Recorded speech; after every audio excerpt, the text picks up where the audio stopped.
have 3 o'clock straight up. Should we start? People are still coming on, but I think we should go ahead and get started. Yeah, there's going to be a lot of questions per our last webinar. So let's move forward. So great.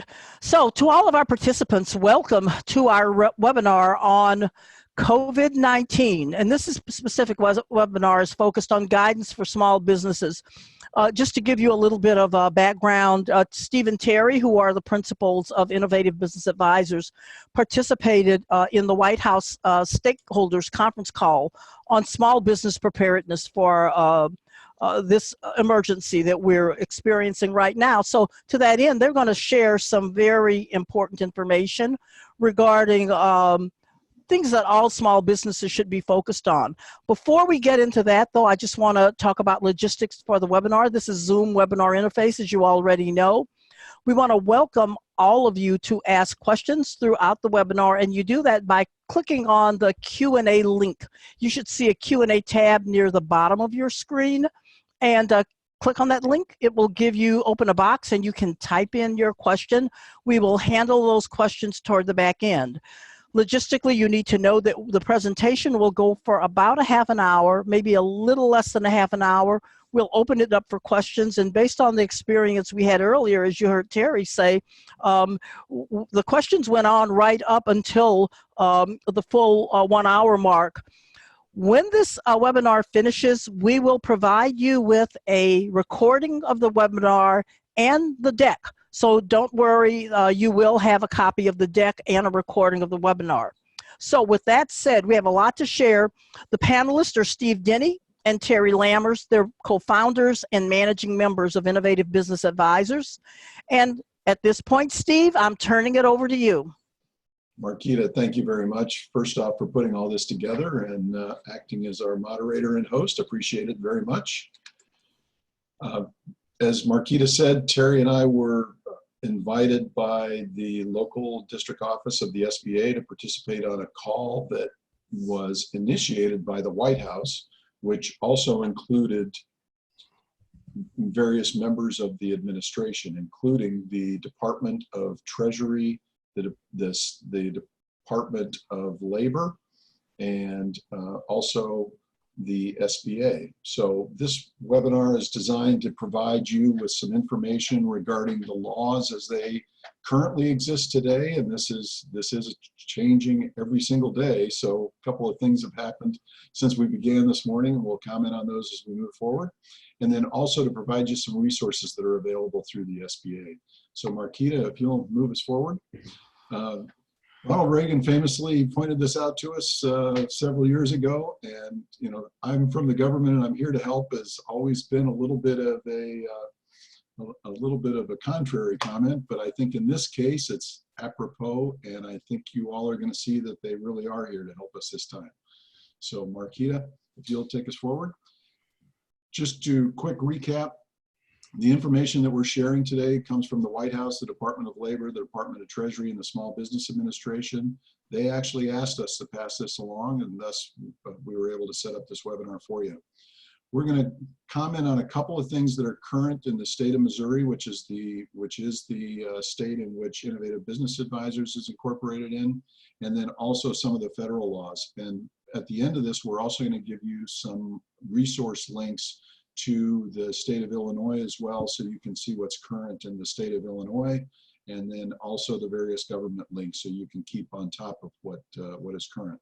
And finally, we're going to touch on some of the future laws that the administration is working to put into play. They gave us some previews of that, and we'll share what they have asked us to share. So Marquita, if you'll move us forward. So what is the current law? Every state is responding differently and is doing different things. We strongly encourage you, if you're out in another state outside of the state of Missouri, check with that state's government website and see what their current guidance is. But currently within the state of Missouri, they're restricting public gatherings to less than 50 people. They have declared a state of emergency, and that's important. About half the states of the union have declared a state of emergency as of yesterday. They anticipate that all 50 states will be declaring a state of emergency, and what that does is within the federal system, that opens up a whole new set of resources that can be deployed to the states. So your state may be declaring that. The federal government told us it takes them on average 1 to 2 days to enact all the things they need to do to make that applicable for those particular states. In the state of Missouri, Steve, I'm sorry to interrupt you, Steve, but Illinois has declared a state of emergency also. Oh, fantastic. Well, one of the other things the state of Missouri has done is they reached out to all utility providers, and they have stopped all utility providers from doing utility disconnections during the coronavirus state of emergency. And then they have also suspended weight limits and hours of service requirements under the DOT in an effort to make sure that goods and services can make their way, through and across the country. So the states are all going to be enacting different laws, and we encourage you to check with your particular state and make sure you're up to date on what they're doing. From a federal government standpoint, we're going to talk a little bit about IRS and what the IRS is doing. We're going to also make sure that everybody here is aware that HUD and now Fannie and Freddie, so HUD and VA-backed mortgages, they have suspended all foreclosures on those during this emergency period. So no one should feel danger and threat of foreclosure. And then this particular call, we're going to go into some detail regarding Families First, which was the law that Congress passed on Wednesday, and the president signed into law late Wednesday night. It's going to deal specifically with emergency leave, emergency paid sick leave. We're going to talk about employer tax credits. And then another feature of the law is that all coronavirus testing and medical expense regarding coronavirus or suspected symptoms around coronavirus is 100% covered by the federal government. So there shouldn't be any cost to us as individuals in that regard. Marquita, if you'll take us to the next one. So first off, to talk about the IRS, and we received some information during an earlier webinar that the IRS has extended the tax filing date. And let me tell you that as of 30 minutes ago, the IRS has not formally done that. Where that's coming from, you are seeing that in the news media, and that's due to a tweet that Secretary of the Treasury Steven Mnuchin did at 9 o'clock this morning, informing the public that the IRS will soon be changing the tax deadline. So the tax filing deadline will change to July 15th. But what is currently in play is the IRS has issued notice 2020-17, and they suspended all requirements to make payments with filings that happen on April 15th. So it sounds like payments and filing, everything's going to move to July 15th at this point in time. And we are endeavoring to stay up to date on what's happening, and we will be doing regular recurring webinars so that we can keep you all informed about what the latest laws are. So Marquita, if you'll move us forward. It's important, before I dig into some of the specifics of the federal laws that have changed, to understand the underlying premise behind the administration, and they were really clear about this, and took some time to inform us all about this. The administration is seeking to develop what they call an employer partnership model, which is different than emergency responses have been in the past. They believe that employers have direct relationships with the affected employees and their families. They believe that if they can work through employers, they can do some things that will remove the in-person, requirement to file claims. So today, if you lay somebody off, they've got to go to the unemployment office and file in person. They're going to move that as much as possible online. And part of that is because the federal government understands and appreciates that the states simply can't handle the additional burden of mass claims. And particularly if the state is closed, or if a particular office is affected with an outbreak of the virus themselves and there's nobody there. Finally, the other thing that they stressed to us on the call the other day was that for cash-strapped employers, the federal government is working to establish provisions where they'll be able to submit claims electronically and be able to reimburse quickly as possible through the federal government. And they're working towards adjusting that to a direct deposit capability. So today, if you need to submit a claim and get reimbursed from the federal government, it's got to go through the whole check printing and mailing process. The Department of Treasury is working specifically to put in place some form of direct deposit, so they once your claim is settled, that it can be directly deposited into your accounts. So kind of interesting. Sounds like the federal government is trying to learn from the past and do things that'll be beneficial immediately.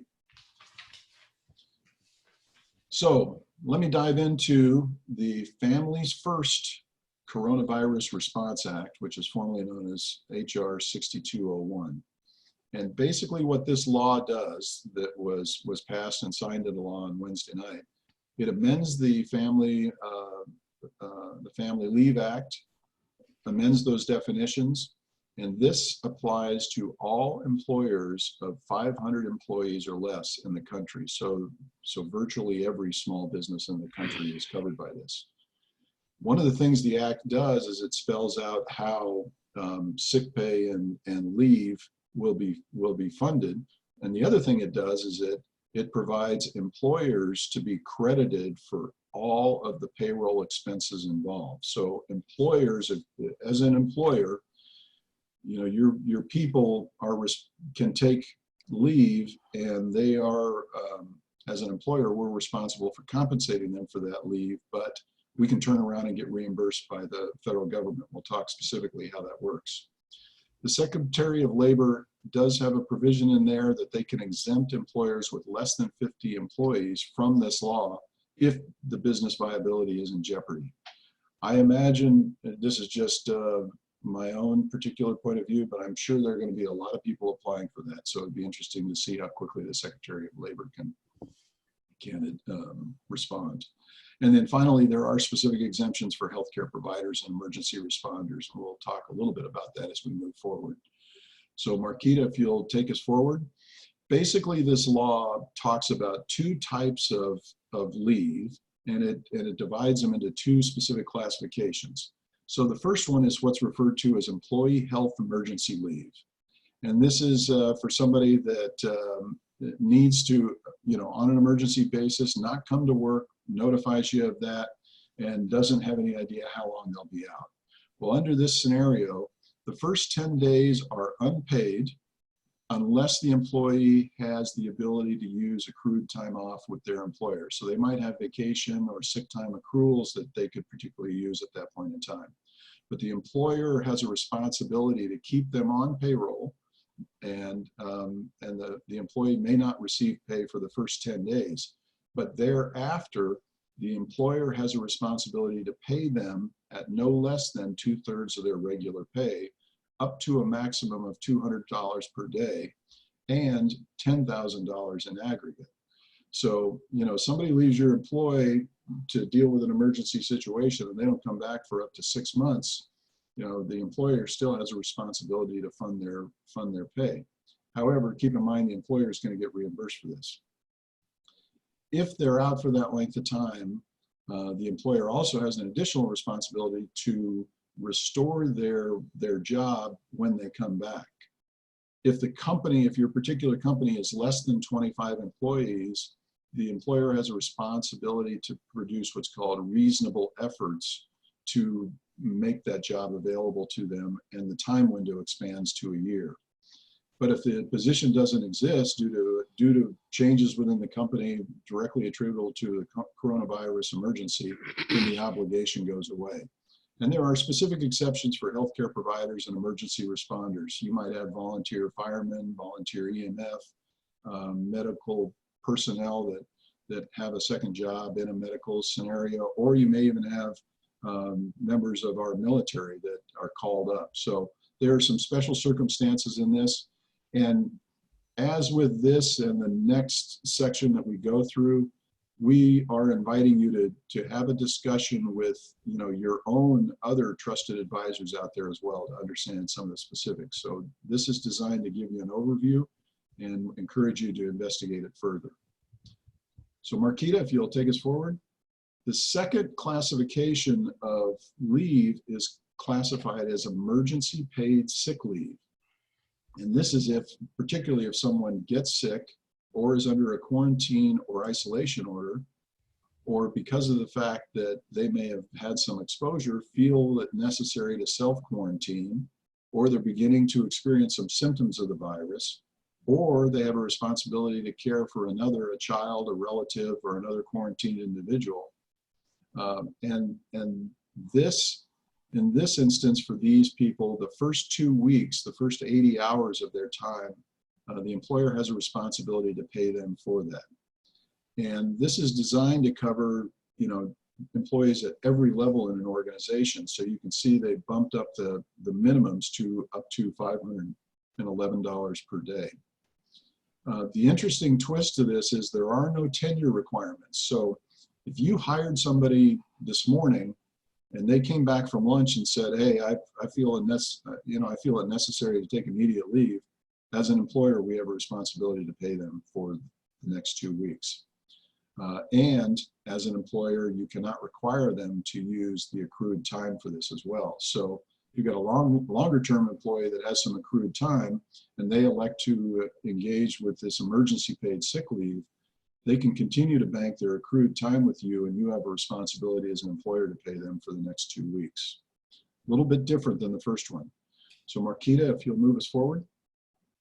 So how are you going to get your money back if you're an employer in this regard? Well, the mechanism that they've set up under this law is an employer tax credit. And the federal government is going to cover 100% of your costs for either of these points of leave.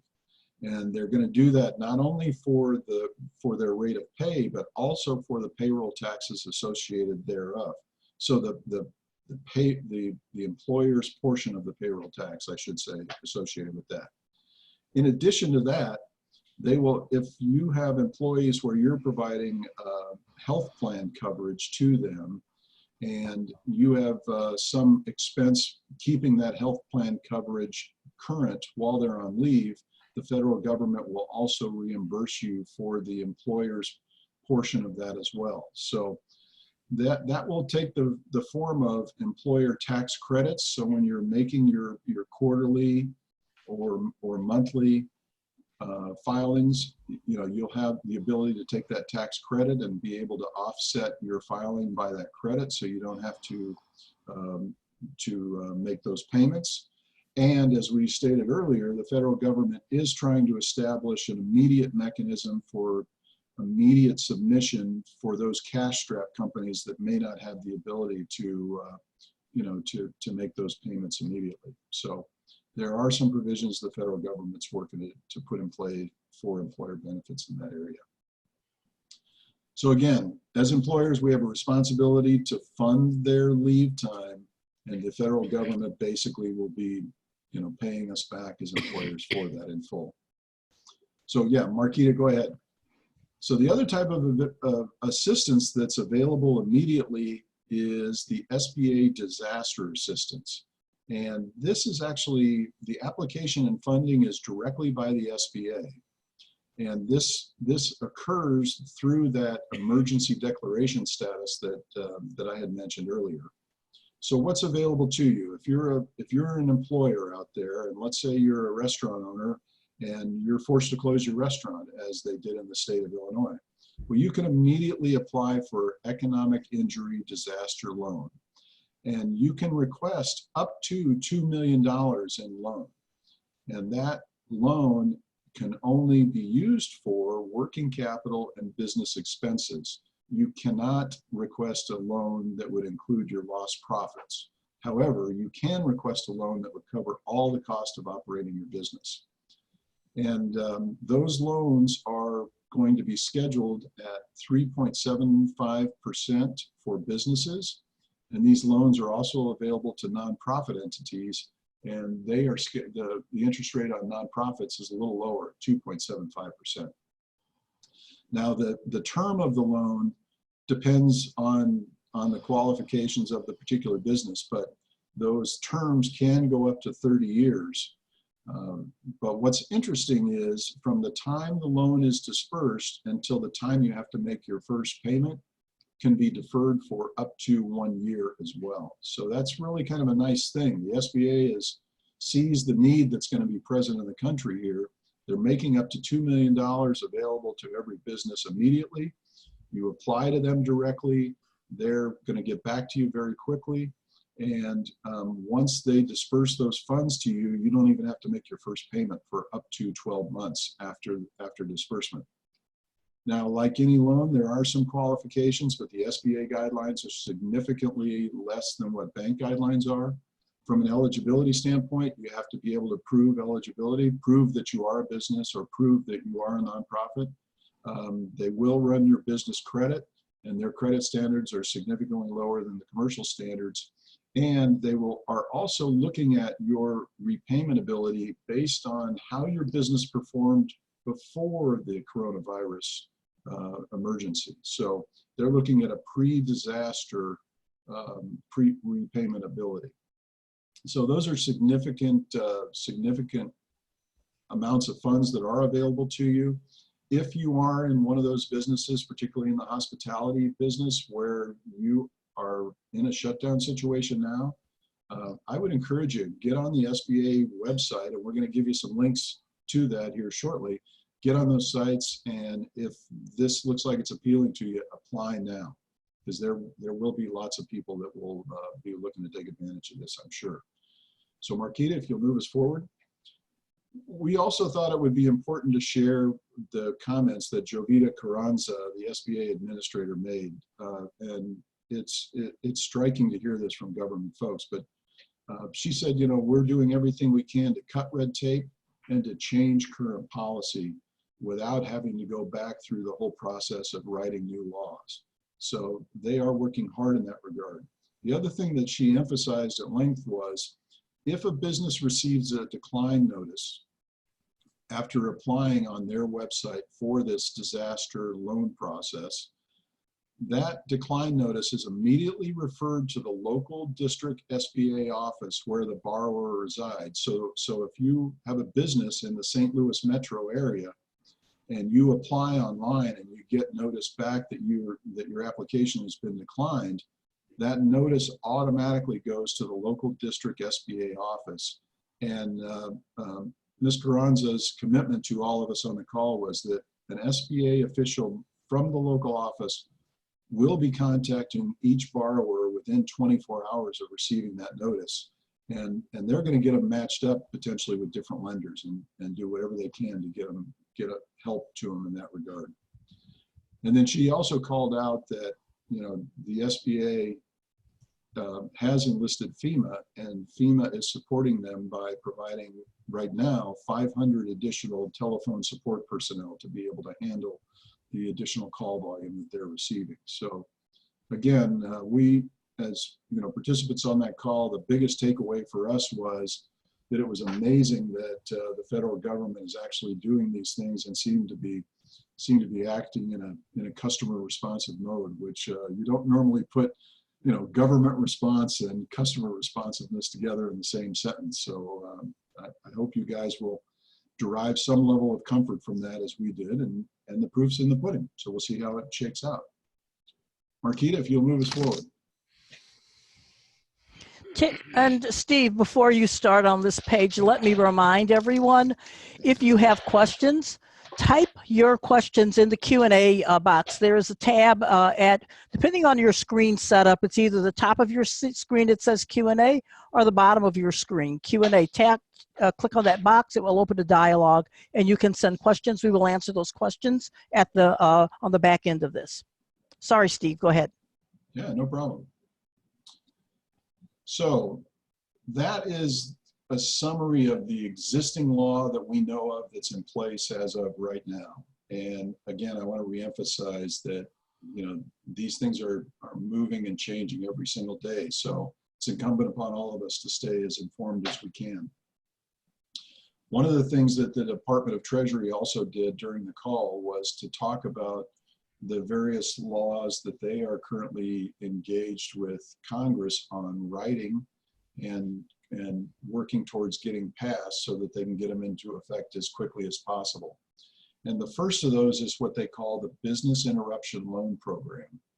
And Treasury is advocating that Congress pass this business interruption loan program, which provides a 100% government guarantee for the loan. So they want to use banks and local lenders to do their standard underwriting, but the government will back that up with a 100% guarantee behind that. So that the thought process being that lenders will be much more inclined to do the loans because the risk is being shouldered by the federal government.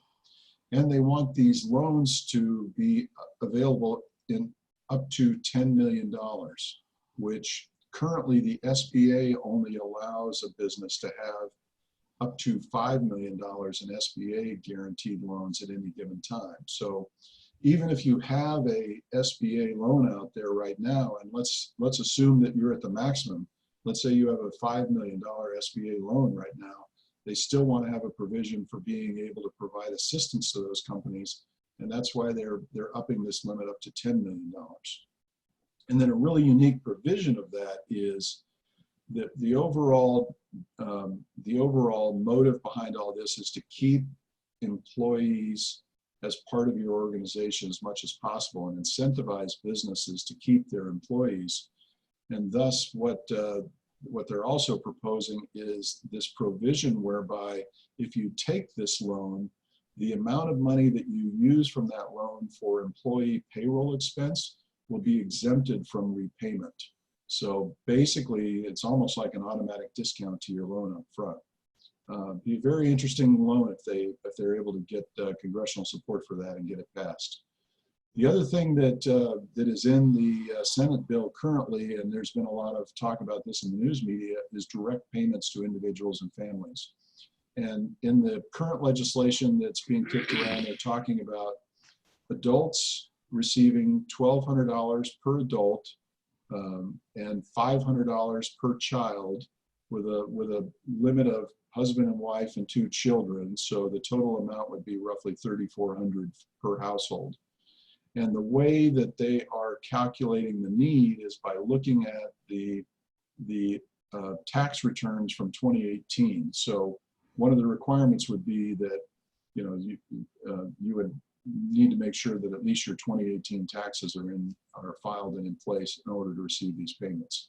So that's just a little bit of insight that they had provided to us and asked us to share with our communities on future laws. We also wanted to emphasize to you as a group that IBA is here and available to assist you. If you are looking to select a lender who can help you get SBA financing, we have a comprehensive loan package guideline that we are willing to share with you and are willing to take your questions and engage with you further to help you get some of this funding that's available. If for whatever reason, if you're going with some particular bank funding and they require that you do some market valuations, we have the capability to help you with that. And then finally, as a business owner, if you're really concerned with how to deal with this and would like to get some coaching, we have some dedicated coaching platforms, and we will definitely engage with you individually and talk about what is right for you and how we can best address the various resources that we have to help you. So just wanted to let you know that we're here to help. And with that, Marquita, if you'll take us forward one more. Here are the additional resources we talked about. So the sba.gov/coronavirus will take you to the site that gives you all the details regarding the emergency loans. Whitehouse.gov has also got a lot of resources available to it. And the federal government has actually created a website called coronavirus.gov that's got a lot of specifics regarding the virus itself and how to act in social environments. We also have the Missouri and Illinois governor's sites up here, so I would encourage you to monitor these. These will give you the latest press release and information that each of the states are doing regarding coronavirus. And with that, Marquita, if you'll take us to the final slide. I'd just like to say that Terry and I are both available to help you in any way we can. Our contact information is here. please reach out either via telephone or email, and we'd be honored to engage with you. And with that, Marquita, I'll turn it back over to you for questions and answers. Okay, great, Steve. Thanks so much. So we're going to move into a Q&A period right now. And one question or comment that has come from several of you in the comment box is asking again, will you have access to the slides, and will you have access to the recording? The answer is yes. We've recorded this webinar. We will send you an email to that email address that you used to register with a link to this video. And you will also receive a copy of the slides that we just went through. So with that said, I'm going to begin to pose your questions to the panel. So let's start first. Here's our first question. Would an employer that is deemed as critical infrastructure be included in HR 6201?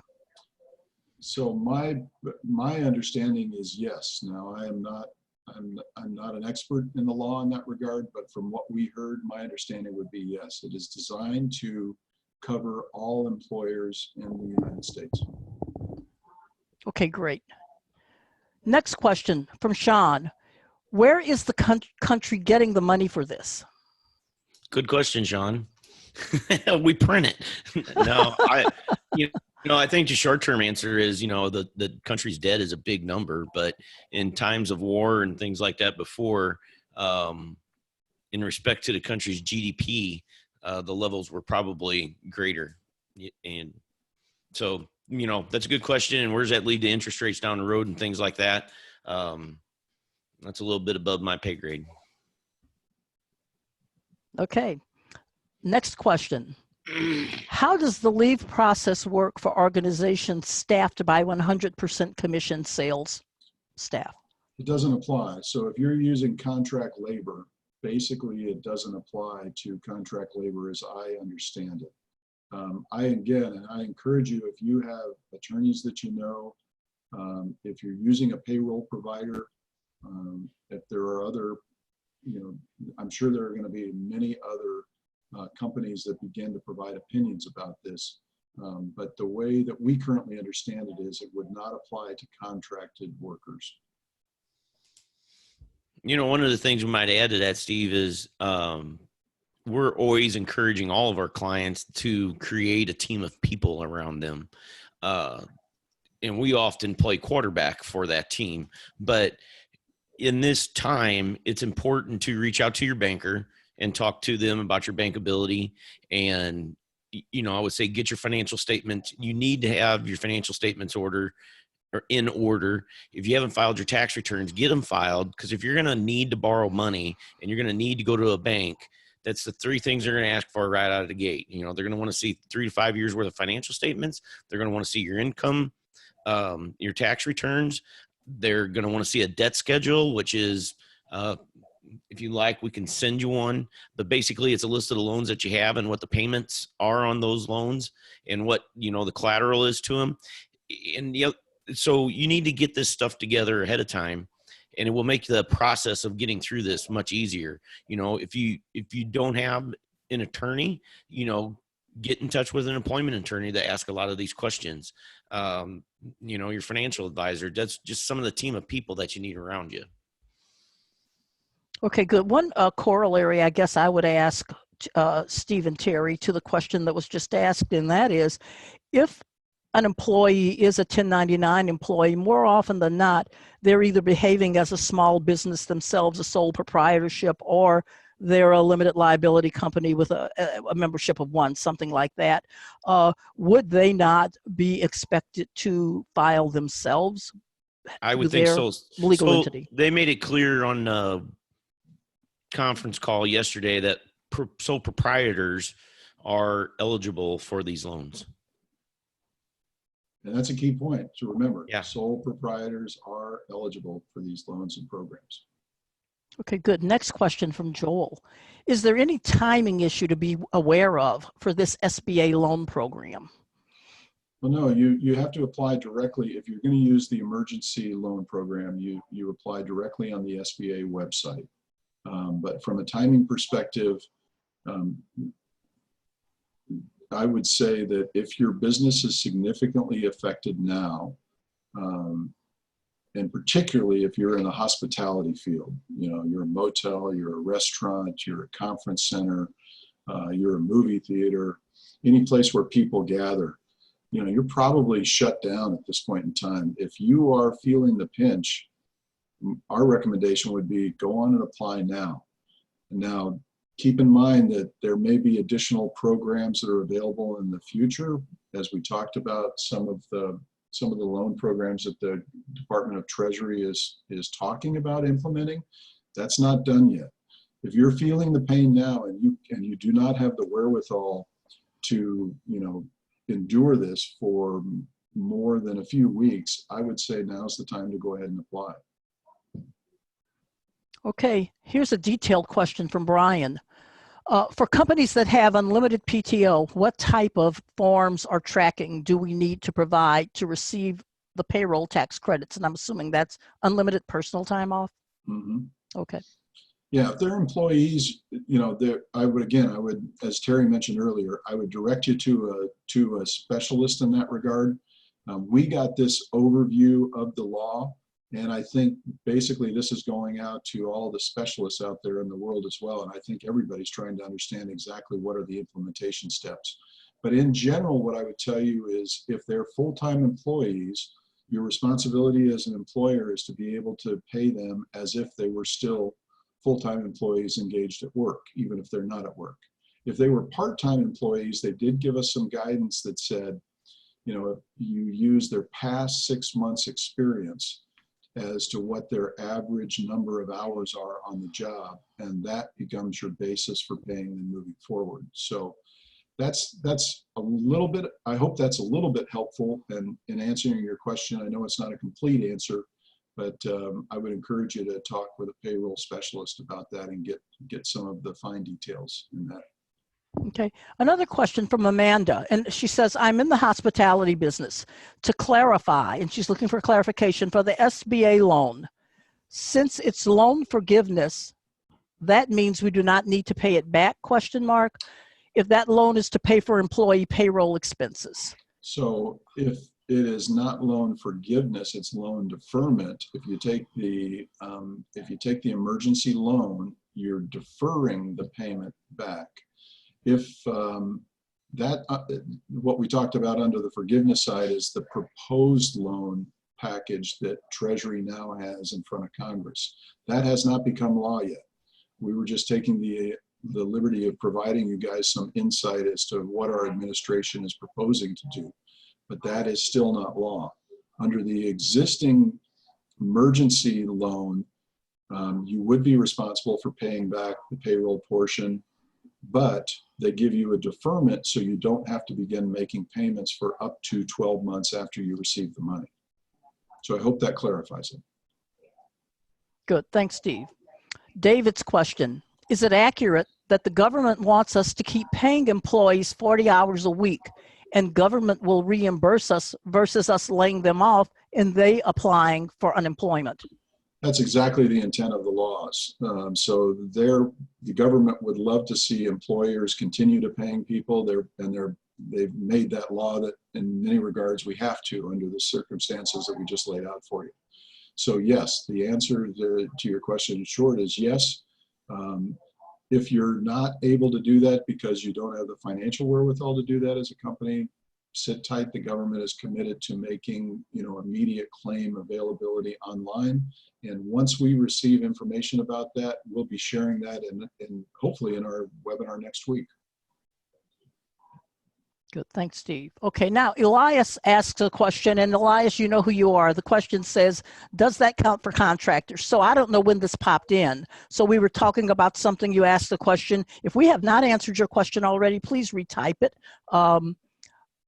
Unless Steve or Terry, does that ring a bell to you of what conversation might have been going on? If they're independent contractors, if they're 1099 independent contractors, it's our understanding that this does not apply to them. Okay. Yeah, great. but they'll be able to, but as a sole proprietor, they'll be able to apply for this. Is that correct? They would, the Leave Act, so let me clarify, the Leave Act, as an employer, if they're 1099 employee, if they're a 1099 contractor and they're working for your company, you do not have, as an employer, you do not have a responsibility to provide leave for them the way we understand it. However, those independent contractors themselves do have the ability to go apply for emergency disaster assistance from the SBA. So that rather than getting it from you as a company, they would go directly to an SBA. Good. Thanks for the clarification. Okay. Which of these proposed programs have been implemented? So maybe just a little insight on what's pending and what's actually passed already. Yeah, so I'll reiterate, the leave, the emergency leave and employee leave acts have been implemented. That is law now. And the SBA emergency loan programs, those are implemented and those are available to you now.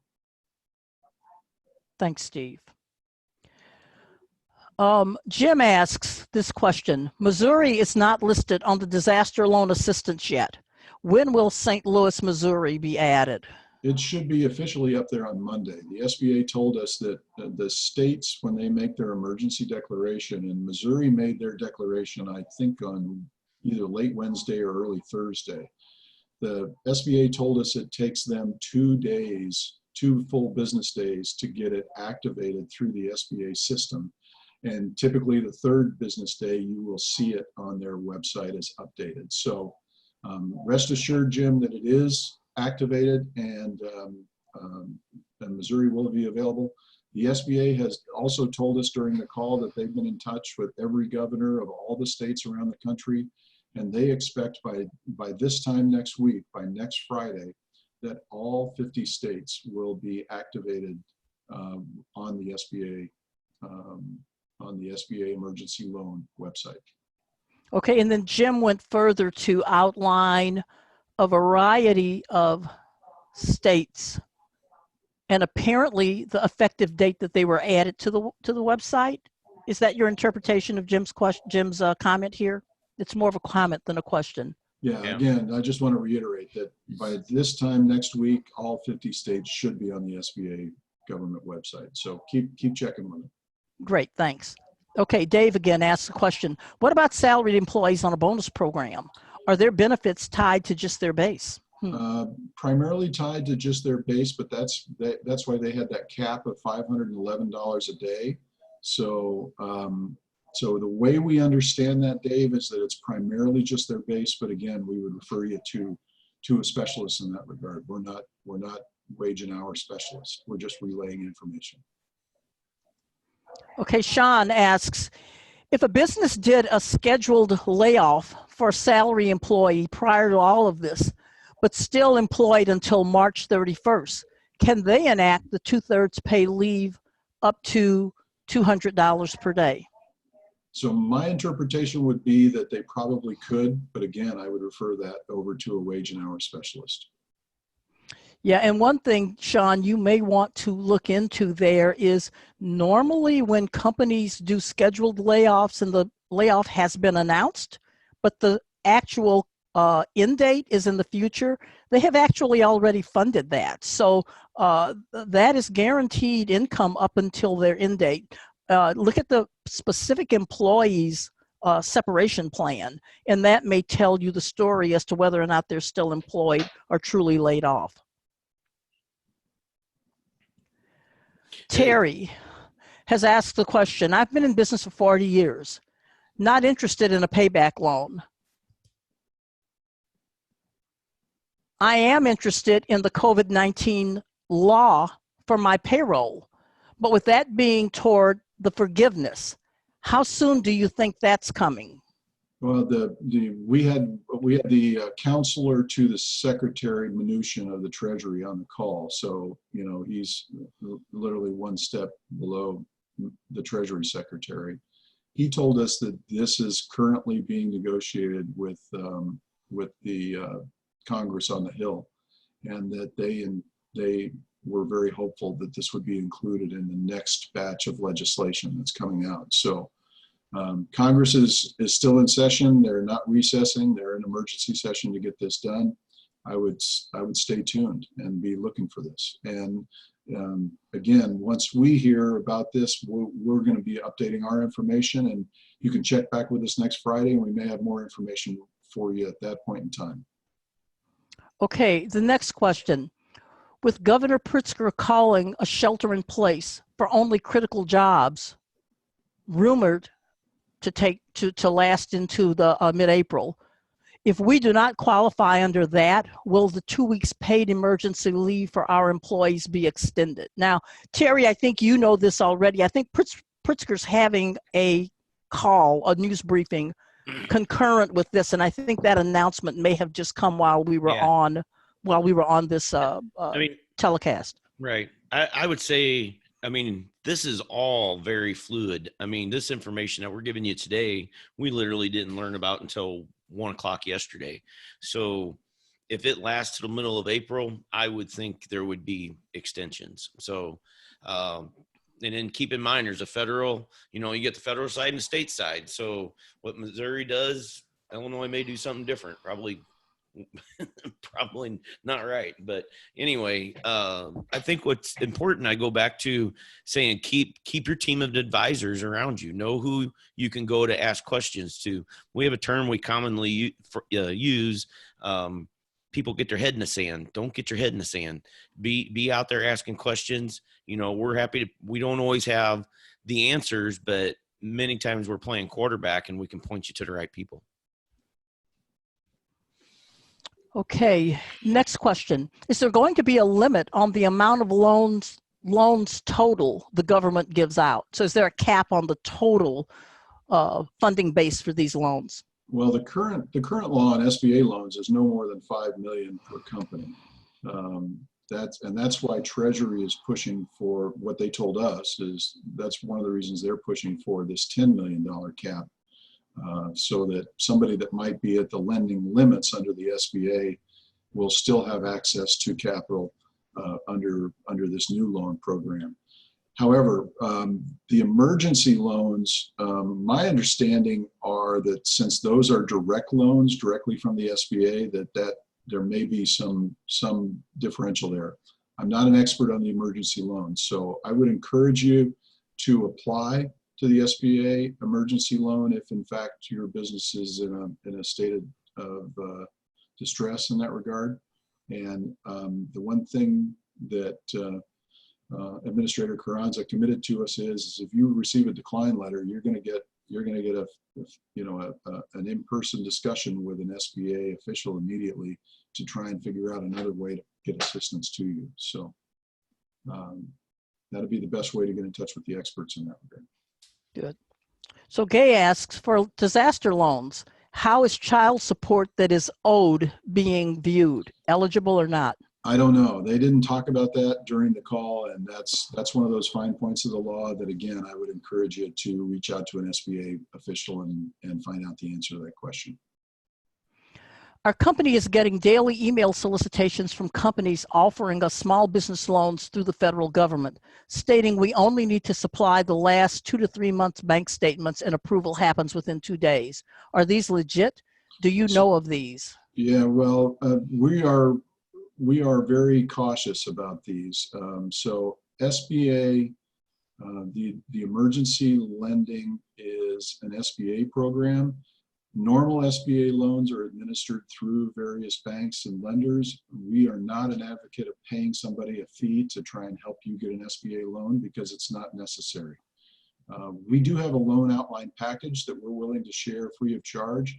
I can assure you if you use our package and talk to, and we've got, a full list of St. Louis authorized SBA lenders that we can also share with you. If you deal with an authorized SBA lender and assemble a loan package like Terry mentioned earlier with all your latest financial information, you're doing exactly what these fee-for-service companies are charging you to do. So I'm not saying that they're not worthwhile and that they're not necessary. However, you're paying for something that you don't necessarily have to pay for if you're willing to invest a little bit of time yourself. Okay, and then Richard had another follow-up question, but I think you already answered that, Steve, so I'm not going to repeat it. Let's move forward to Terry's question.